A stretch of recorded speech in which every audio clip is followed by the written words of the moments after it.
And why, pray tell, would I want to do one of these as well? Fine, very well then.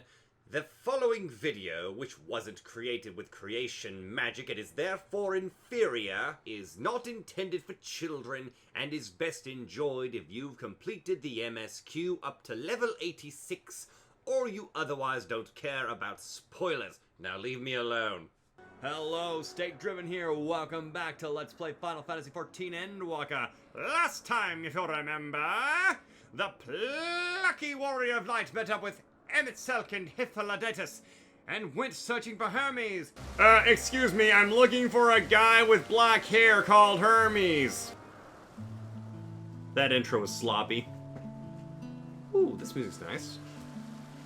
Axolotls. In Japan, they're called Upa-Rupa, Whooper-Looper. Huh. You are... Ah, I'm a familiar.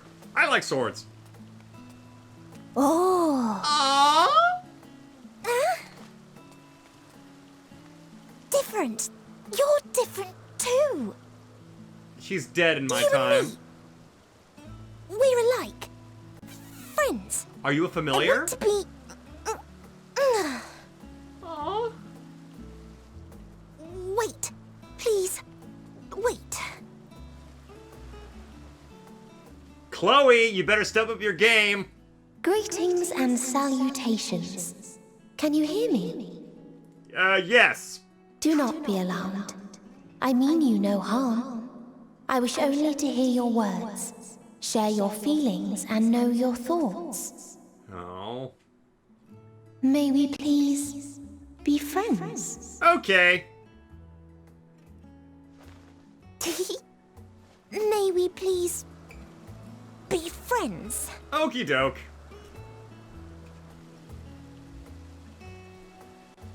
Ah, I see you found him.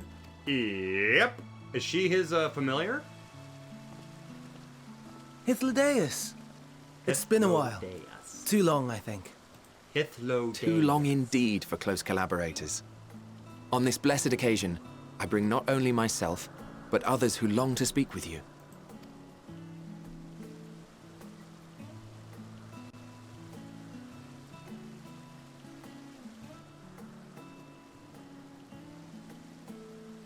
You were of the convocation. Emet-Selch at your service. Do I have the honor of addressing Hermes, Chief Overseer of Elpis? You do. Sure looks like it. You have traveled far for it. Given your facility's purpose, its remote location is something of a necessity. Would that I didn't have to rely upon a guide. Oh, you wound me. You wound me. Have I not ever been an attentive and helpful friend? Attentive, huh? But moving along to more agreeable company, this one we chance to... One of us is red. One of us is blue. Oh! Precious Babby must protect. Oh, but she's doomed. Oh. Well, you certainly have her attention. Is she one of yours, Hermes? She's like a fury or something. Yeah. Or a harpy. Her name is Meteion. It Meteion? means shooting star. Meteion, like meteor, I get it.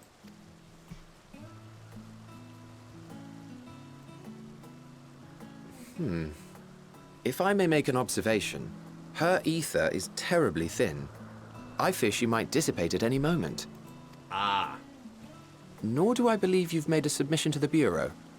I would remember such a concept if you had. Concept art. She's concept art. I haven't, as you say. I judged it too early. She's a pet project of mine, still undergoing preliminary testing. So But you're rest trying to... assured that I will attend in person ere long. So she's a prototype for a new species of humanoid. Very well. Being an authority on flying life forms, I appreciate that you are exacting in your work. I shall look forward to your submission. I'm sure you know a thing or two If about we have submission. finished with the perfunctory chit-chat, I would discuss official matters. Straight and to the point. By my coming, I trust you already anticipate the subject. No? I have an inkling, yes. Please wait to the main building yonder. I shall join you as soon as I've returned these creatures to their homes. What's wrong, Hermes? Good question. An Emet-Selch is missing. Oh, you want me to find it for you, huh?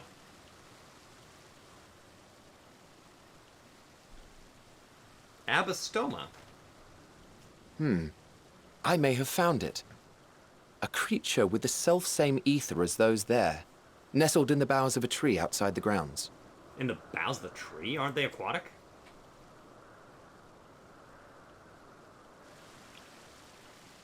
Oh, You're maybe saying they can climb with their sorry excuses for limbs? The fashion has been to imbue aquatic creatures with the power of flight, ever since the words of Meteion created a sky-swimming fish. sky-swimming fish. Nice. The Emet-Selch too can fly, if only slightly, and they could conceivably climb a tree.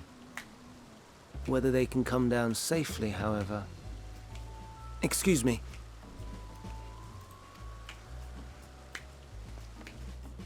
Why am I getting an Oriange vibe from this guy? I'll help. Too. Just his facial expressions.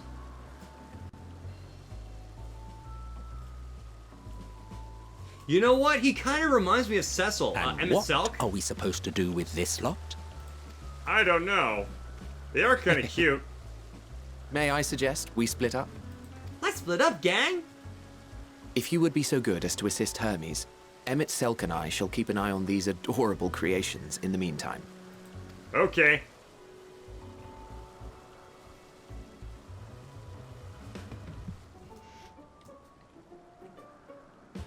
Yeah. Just wanted to show off some of this landscape. Holy fright, I love this place already.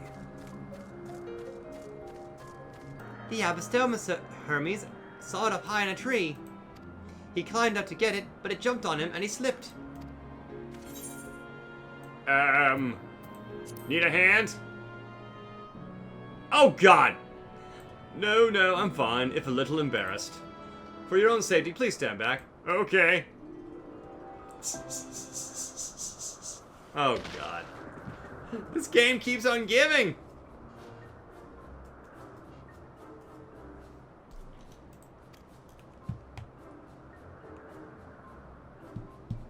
Ugh.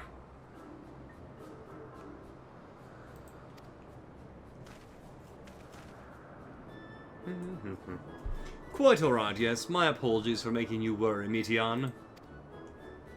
Both you and, I'm Boone. I like swords. Boone State Driven, you are called. An intriguing name, somehow reminiscent of a new creation. Thank you for coming after me.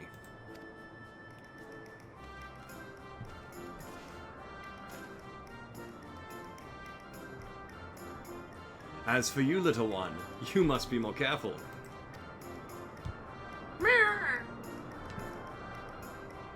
You may be able to fly, but it doesn't mean you cannot fall and hurt yourself.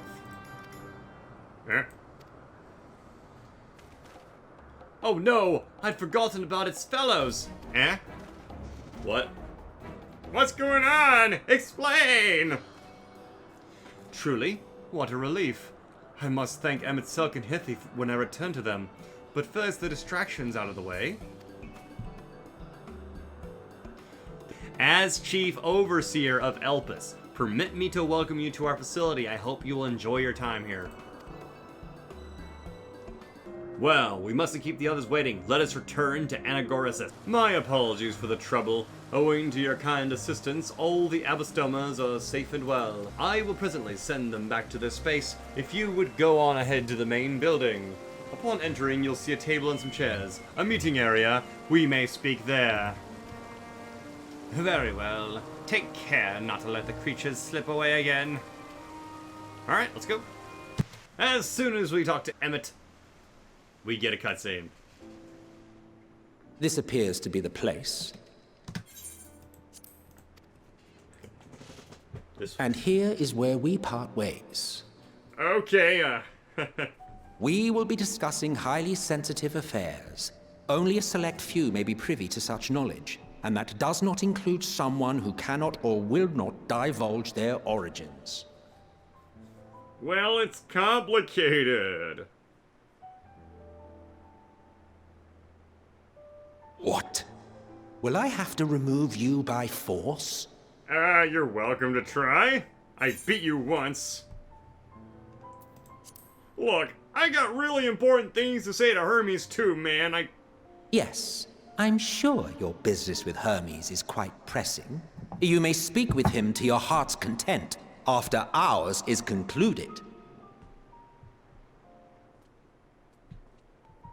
I do not object to his attendance. Hermes, this is highly irregular. Your hair is highly irregular. Perhaps. But I believe he can be trusted. Meteion would not have taken to him so quickly otherwise. Aw. Moreover, the presence of a third party may help me to maintain composure.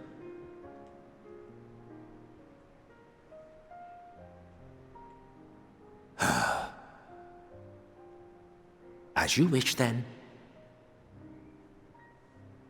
Behave yourself, do you hear? Okay.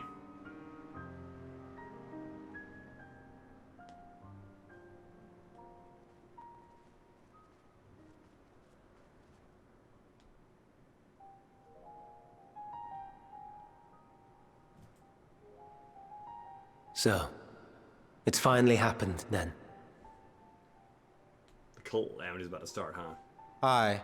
Van Daniel has declared his intention to step down, and named you as his preferred successor. That's right. This guy's who Van Daniel was before he was Van Daniel. In recognition of your knowledge and your works, the convocation is giving the recommendation due consideration.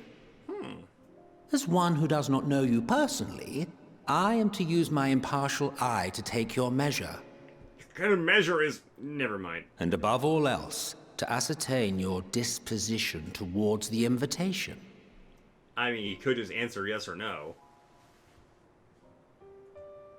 I understand that you and Van Daniel are close.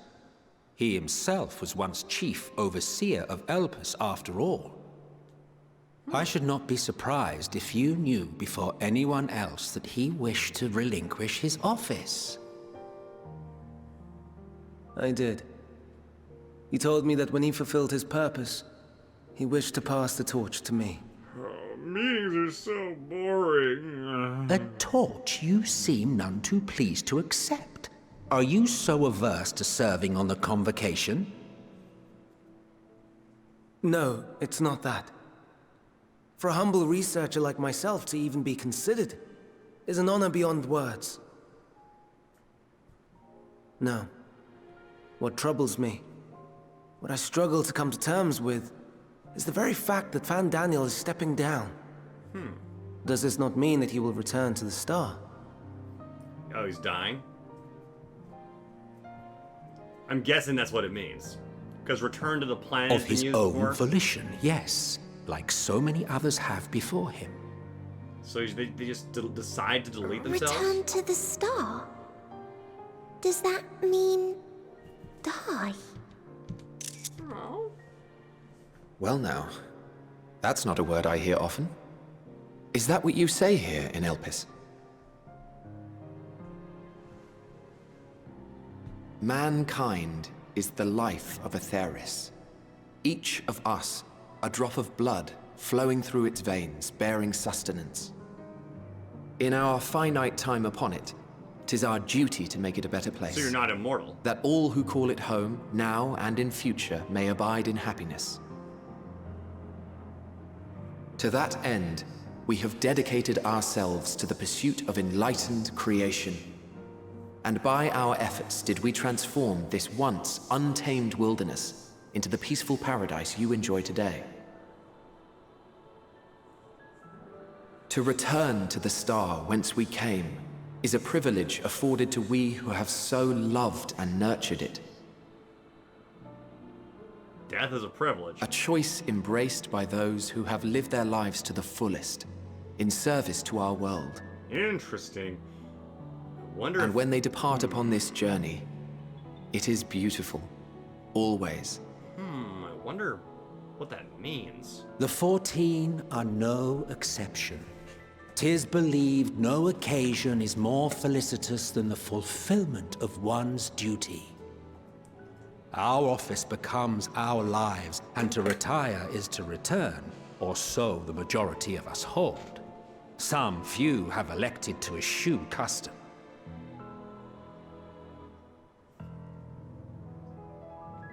Mayhap you feel Fandaniel's deeds do not warrant his return. Yet you should know his accomplishments as well as any. During his time, he conceived of countless outstanding concepts. And channeling the wealth of experience he attained here in Elpis, he brought forth many new specimens. I know of all this. I do. It's just... I cannot fathom why someone so great and wise, who could still do so much good, would want to end it all.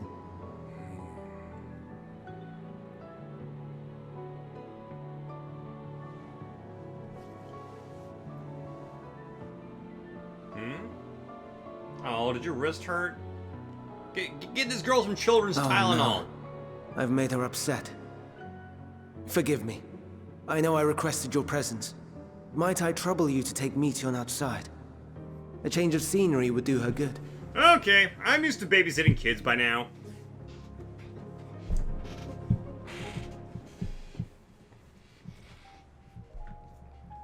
Alright. Hey, little one, how you doing? I'm sorry, Boone. I didn't mean. Okay, do they have ice cream shops here? A walk? Perhaps we can go for a walk? Okie doke. Alright, let's meet her outside. Hermes gets sad when he thinks about death. When others are sad, I'm sad too. That's how I am, how he made me. She's like the flower. But don't worry, I'm fine now. So why did you come here? Oh, that's a complicated story. You want to learn about Elpis and Hermes? Ooh, teach you. I can teach you. We could take turns. I tell you something, you tell me something. Okay. Sounds like fun. It will be. It will be.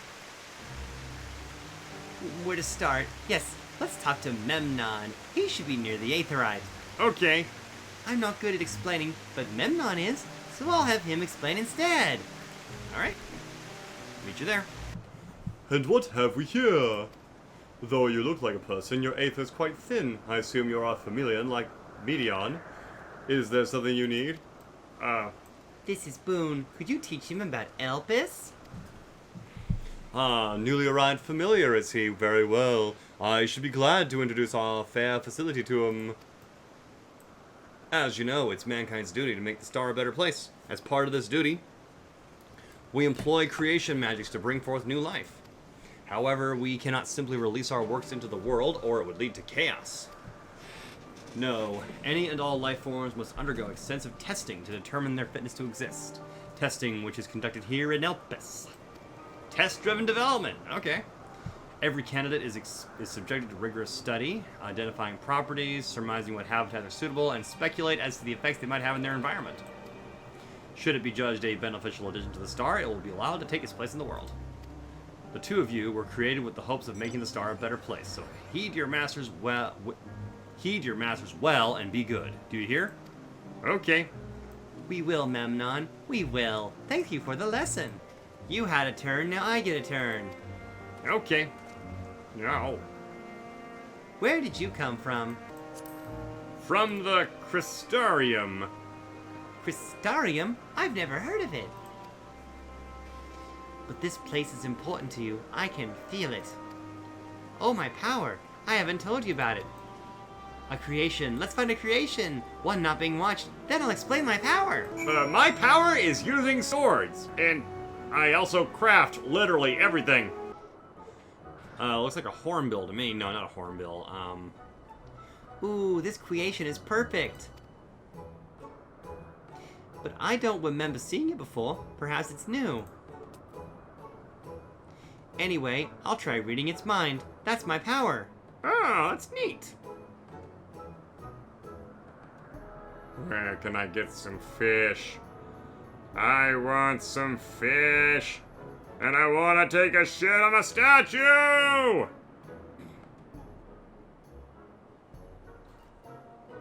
My mind to your mind. Your thoughts to my thoughts. I can't read it. Or maybe there's nothing to read. Yeah, it's a bird. Wait, please wait. I'll try again. With you this time. Okay.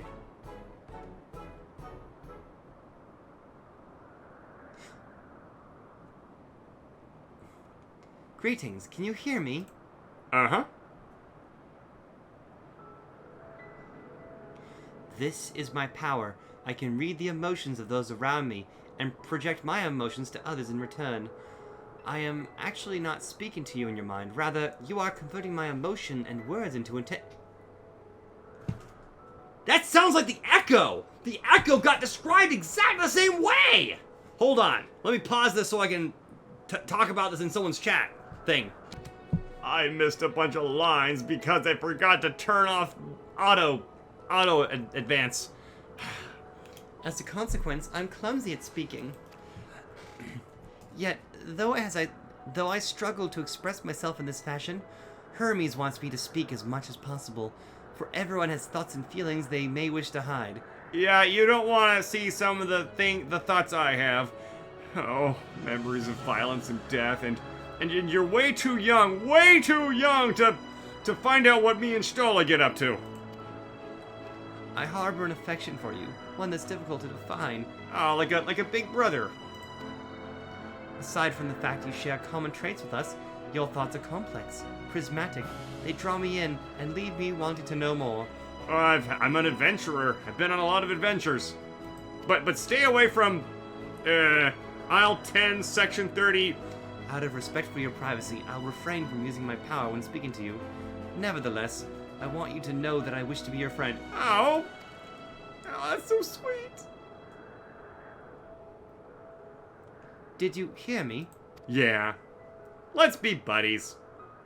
Oh, I wish I could introduce her to Alfie and Allie. They'd love her. Good. Now it's my turn again. What are you good at? I am an adventurer. I go hunting monsters for fun and profit. Ooh, fighting. That must mean you're strong. Yep. Hermes is strong too, but he doesn't like to fight, even when creations fight him.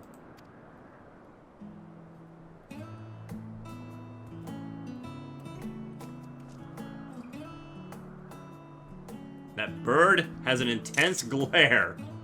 I think we might be bothering it. Dude, that is an intense stare. Let's keep going. We'll go see Euanthe next. She's usually in a small building, one on the west row. Okay, meet you there. Well, if it isn't Meteion, I see you brought a friend today. Greetings, Euanthe. An apple. Can you make me an apple? Aw. The kind Hermes likes, covered in syrup. I want to share it with Bone. Aw. A candied apple? Hermes is certainly partial to them, but you know you can't eat Meteion. You weren't made to do so. But I like it too. It may seem that way, but it's due to your ability to share others' feelings. You've taken Hermes' own likes as your own. In any case, I can't prepare an apple right now, but I'll bring one for Hermes soon, I promise. I'm sorry, Boone. I want to show you my favorite thing. Then I could ask about yours, but I failed. Tell her what I like. Swords! I like swords! Oh, that's what you like? Yes, I can feel it. Your joy and happiness. And it makes me happy too. Thanks for sharing with me, Boone. Swords of all shapes and sizes. Straight swords, curved swords, some as big as my body. Well, we walked and talked a lot.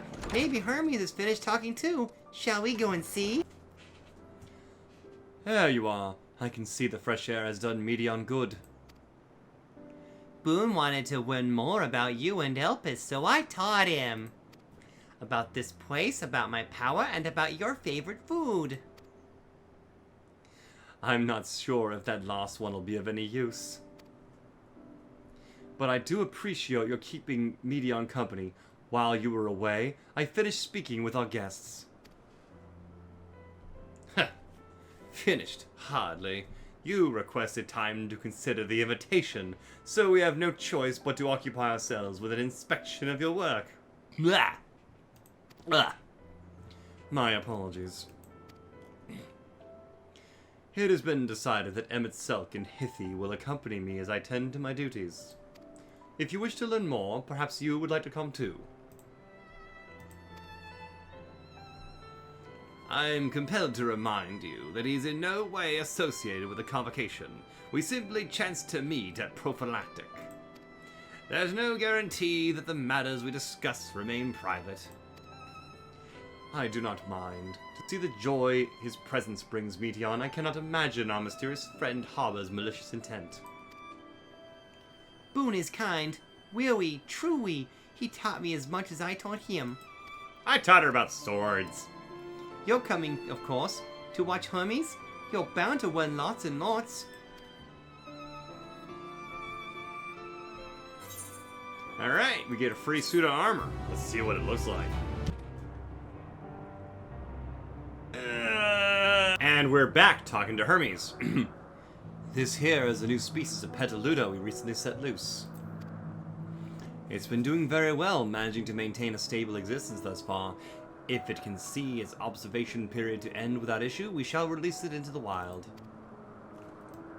Tell me, do you know the difference between living beings and arcane entities?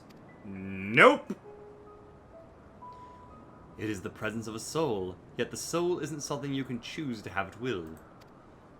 No, it manifests only in beings whose forms adhere to the laws of creation, that can endure on their own. Beings that do not fulfill this requirement, such as those spontaneously born of magic or natural phenomenon, do not have souls. Oh. No matter how much it might resemble flora or fauna, if it lacks a soul, then it is considered an arcane entity. Okay. So you see, it is not for mankind to decide what is living. That domain lies beyond our manipulation, and it is hubris to assume otherwise. But come, let us head to the nearby beacon. I've received a report that arcane entities have gathered there. Oh, we made it to the beacon! Ah yes, lightning Numa, just as the report said. Oh, elementals. Okay, so we're feeding the elementals. Tuppence a bag. Tuppence a bag. Perfectly done, Boone. Look. Oh. It's a shame they're doing so much world building for a world that got wrecked. See how they gather to feed, how they express themselves through their actions despite a lack of words. Speech is not the sole defining characteristic of a thinking, feeling creature, nor is silence an indication that they do not possess these qualities. Be it a soulless arcane entity such as the Numa, or an ephemeral life form such as a Petalluda, all seek to perpetuate their existence, to survive. Is Meteion a living being?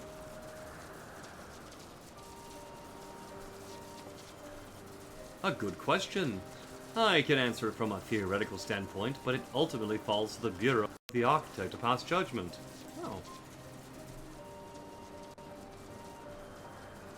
Those with exceptional visions, such as Hythlodaeus, may be able to ascertain a true nature. But to me, it doesn't matter. She is herself, and that is all I need to know. Aww. I can see you scoffing, Emmett. Oh, you finished already? I'm sorry, I was in the way. Not to worry, my dear. They miss nothing of note, and we have plenty of work for them to observe. Next, we'll head to the Morning Dew. I need to speak with some observers there. Okay, meet you there. Was there a guiding theme or any method to this madness that is this random assortment of features?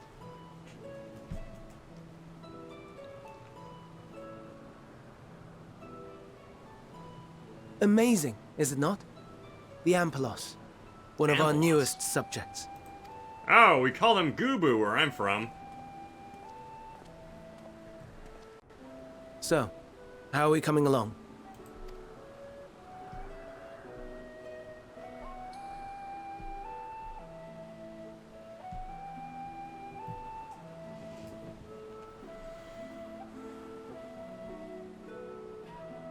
Oh, hey!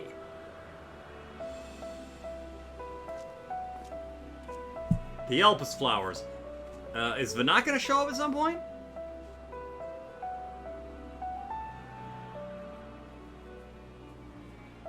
Hi. This place is Elpis. Those flowers. Elpis. Oh, Entelekis. Like me. Entelekis? huh? They are a product of Elpis, and so named for their birthplace. Oh. A happy accident, born of the hands of a former researcher who loved beautiful blossoms. Okay. Unique for how they change color, to reflect the emotional state of those nearby. Though be it here or elsewhere, they are seldom seen in any hue save purest white. Reflect the emotional state, you say? By what means do they achieve this? That'd be good to know. In creation, there exists an energy wholly apart from ether, one driven by emotions. The Akasha. In like manner to how we manipulate ether, this flower is subject to the influence of said energy. While it has no will of its own, it is sensitive to the prevailing emotion in the vicinity, and reacts by altering its color and vibrancy. Wow. I think we knew that much. Akasha? It is one of the unseen energies defined by Harnish alchemical theory. Though a gross oversimplification, some describe it as an essence influenced by feeling.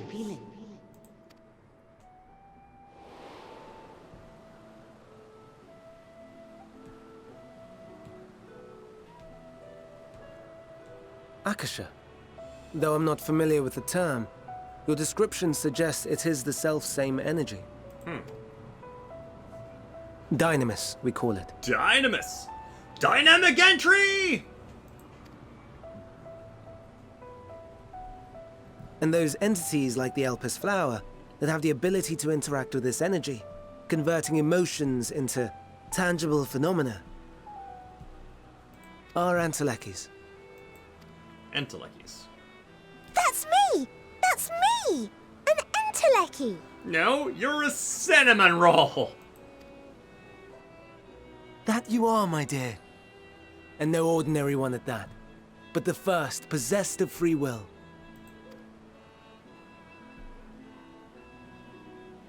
Wait. A form of energy other than ether? Dynamis? Sounds skeptical. I've never heard of such a thing. Hardly surprising. Dynamis cannot be seen, much less felt. And it cannot be heard, it cannot be smelt. It lies behind stars and under hills and empty holes it fills. And though its existence has long been theorized, we had no proof until the flower's serendipitous creation. Why does it keep stuttering like that? See, it went... What's more, Dynamis is far weaker than ether. Under normal circumstances, its effects are drowned out by the latter.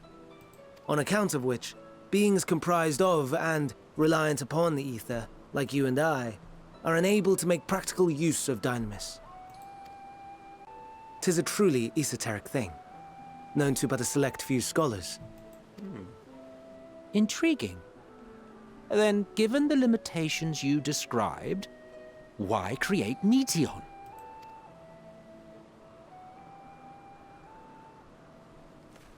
To experiment with it? To experiment with the new energy? Our star, Aetheris, is especially rich in ether, so much so that its name is derived from it. That makes sense. However, when we consider all energy in existence here and in the vast space beyond, Dynamis may account for as much as 68.3%. That's a lot! The more abundant form by far. Were we able to control it, we could open the door to limitless possibilities. 'Tis not unlike a gently flowing stream, unable to break through the dam of ether barring its path. But if we could imbue the stream with the vigor of a raging river... I think I know why he made her. He made her so that there could be a being capable of manipulating the emotions of the Akasha, the Dynamis.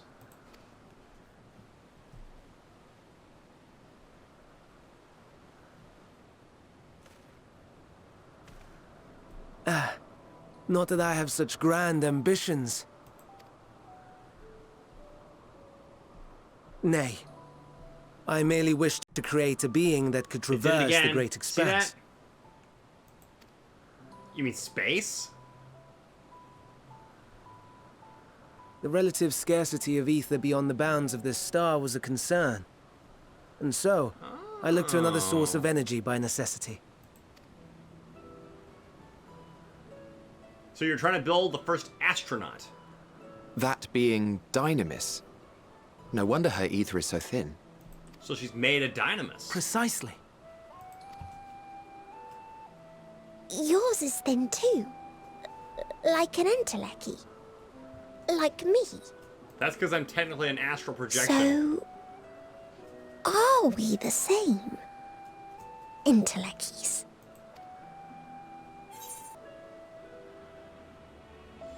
If I'm thin, it's because Emet-Selch didn't do a proper job. Hey, that guy was... his fight was really tough. Ungrateful. Mayhap I should revert you to the pathetic, faded thing you were. A deficit of ether alone does not an entelechy make. It would, however, make it easier for you to interact with Dynamis. Oh. And limited though its influence may be, this quality could prove the difference between victory and defeat. You do well not to underestimate it. Okay. Dynamis, huh? Hopefully we can make something out of this. Oh dear. I'd forgotten about the poor fella. You must excuse me a moment while I go and verify a few more things. Goobos! A great wall of Goobo will save us all! Not that I or anyone else would be able to make use of it, even if we knew. But it irks me to discover there's an entirely different form of energy and no one told me. That personal annoyance aside, Hermes' knowledge is undeniably impressive. Given that there are none among the 14 who specialize in the Celestial, he would be a welcome addition. Assuming he can be persuaded to join, that is. I still can't understand his hesitation. What do you specialize in? Oh, you wish to know why Emet-Selch was chosen for the convocation? I should be glad to share the tale. It began when... Not another word. Lest you've forgotten, we're about to learn about Hermes, not me. My misspent youth is not your concern. Oh, you took a bad major in college, didn't you? Guilty as charged. Apologies for the wait. I have inspected the Emet-Selch to my satisfaction. All is well with the creature, and I dare say it won't be long ere it is released unto the world. Another creation, however, isn't faring nearly so well. The Charybdis. Oh god, I hate fighting those in Warhammer 2. That is what we shall tend to next. Alright. Go north.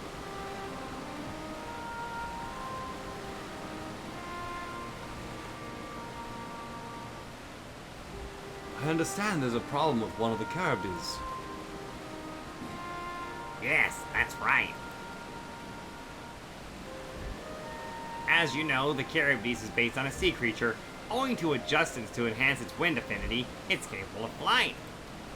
Now, the specimens created from the concept could all fly without issue, but a problem arose in subsequent generations. Oh?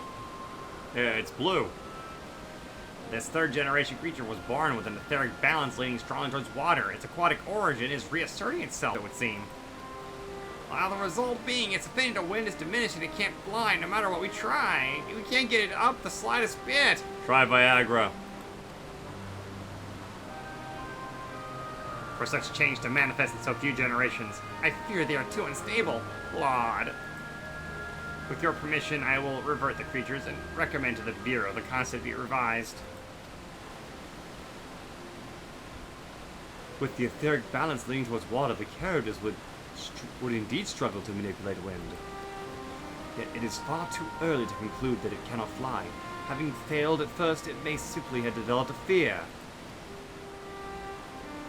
I shall transform and fly with it, helping it to manipulate the wind until it finds its wings. What? You needn't go to such great lengths. It's for science. You don't know. Oh, but of course not. Transformation is an art in which one manipulates a vast quantity of aether to construct another body around oneself. Emet-Selch did that! Emet-Selch did that! In practice, this allows one to assume any conceivable form, and thereby transcend the limits of the flesh. Yet, convenient though it may be, transforming in the presence of others is considered vainglorious in the extreme, and uncouth and unseemly as running about robeless. Running about robeless. Shameful. Shameful display. Am I to understand you make a habit of this? Nothing of the sort. It's just when transformed, I can wield the wind and fly. It may seem excessive, but what is our shame next to the lives of these creatures?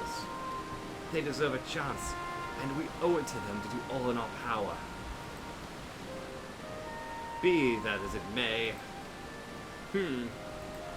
Oh. Yes, I believe I have a solution. Emet-Selch, may I trouble you to move that Charybdis away from its fellows, somewhere out of sight?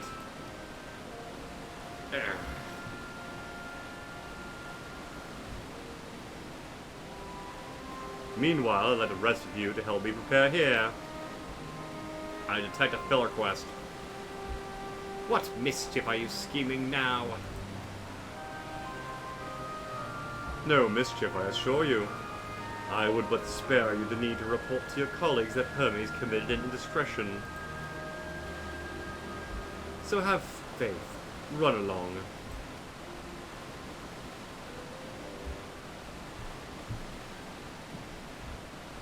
I trust you don't mind.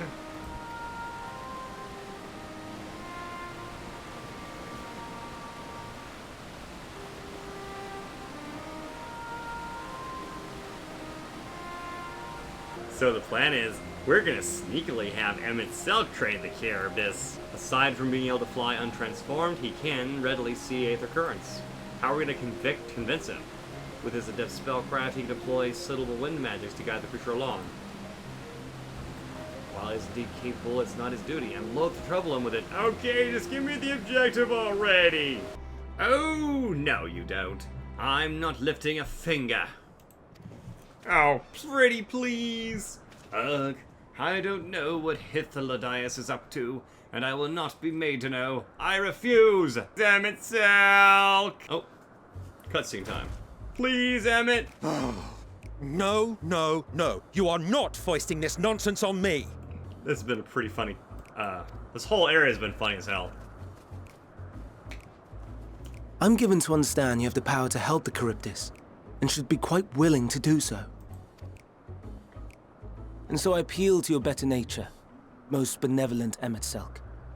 Please teach her to fly. Or else Hermes will transform. Right now. He's gonna get down and get naked in front of everybody. I'll cover your eye. I'll cover your eyes. Now, there's no need to go quite that far. Altruism is its own reward, as I'm sure he would agree. Oh, would he now? And who contrived to put me in this position, pray tell? Oh, just kiss already. Nothing so devious. I merely suggested a possible course of action.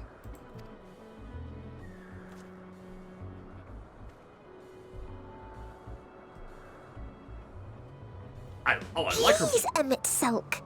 Please. Aww. I like that brooch. That's a really cool brooch. Or cloak clasp, whatever. It's a cool piece of jewelry.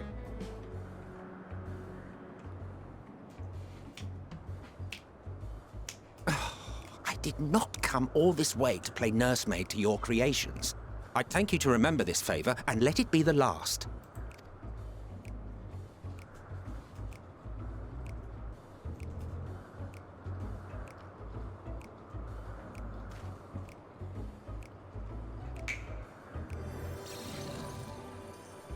Ooh. Conjured a flying mount. Or did he create it just now? I will aid it once it has taken to the air. It falls to you to shepherd it skyward. Heaven's word.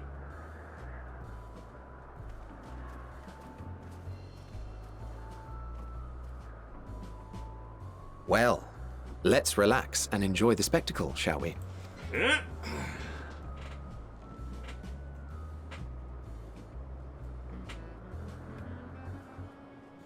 I hope the scene's not too long.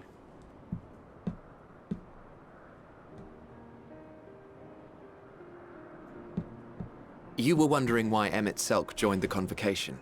Truth be told, he wasn't the first choice for the office. I was, on the strength of my ability to see ether. But I declined the offer. For though my vision is exceptional, I am pedestrian in all other aspects. Worse even. Oh, so you're not on the convocation, are you? Quite abysmal when it comes to manipulating ether, for example. Couldn't transform even if I had a mind to do so. What good is the ability to perceive a problem if one cannot act to address it? Right? Emet-Selch has no such shortcomings. He excels in vision and manipulation both, the latter to an extraordinary degree. If there is a mage more powerful, I do not know of them. She hasn't been born yet. Thus did I recommend him for the office in my stead. And I wasn't the only one. Far from it. Countless others vouched for his skill and character. People the world over, to whom he had previously lent a helping hand. Oh, how surprised he was. Claimed he hadn't done anything remarkable for anyone. Modest to a fault. He deserved every bit of acclaim he received. Yet he may well have gone unappreciated were it not for a mutual friend. Oh? A singular soul who can't help but involve himself in the business of others. Where he walks, excitement is certain to follow. Azam, isn't it? It's Azam, isn't it? His antics irritate Emet-Selch to no end. But much of his grumbling stems from genuine concern. When our friend calls, he never fails to answer and lend his talents.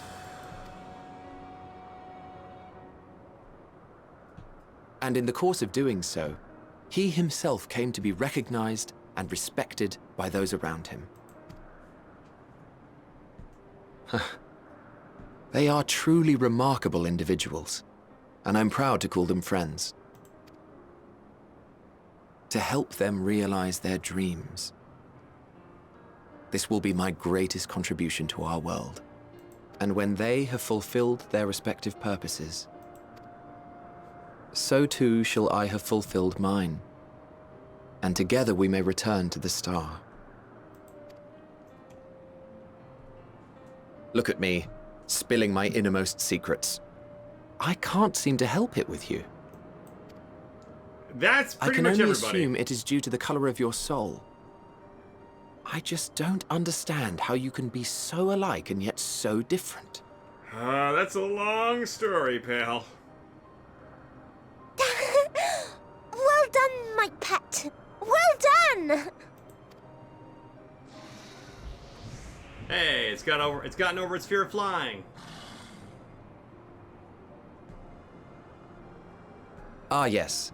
I dare say the Charybdis will be fine here on. I reckon. Why don't you go and signal to Emet-Selch? Let him know that his arduous task is at an end.